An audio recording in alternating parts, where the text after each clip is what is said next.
FKZ zikaraganisa ubwo mu mwaka w'2021 kandi bankazirwanaho batwire bazitegereze. Government nesima contribution ninge cy'umwakozire mu kugereta bwebembezi obweru mahati bakazuraganisa 2023 betwa wire n'amasuka bamo namwe bene bambuza ngwishe mfuka z'umwagambire zibaye mukuru kabyemera Francis ugendo hinga urugomboro ufune sete ufune nebikurya.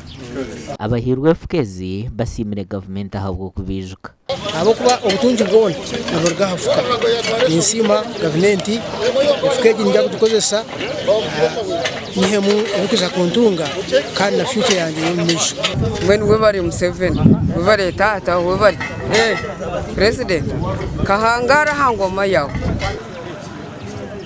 amakuraga gashakwa Juliet Charsima.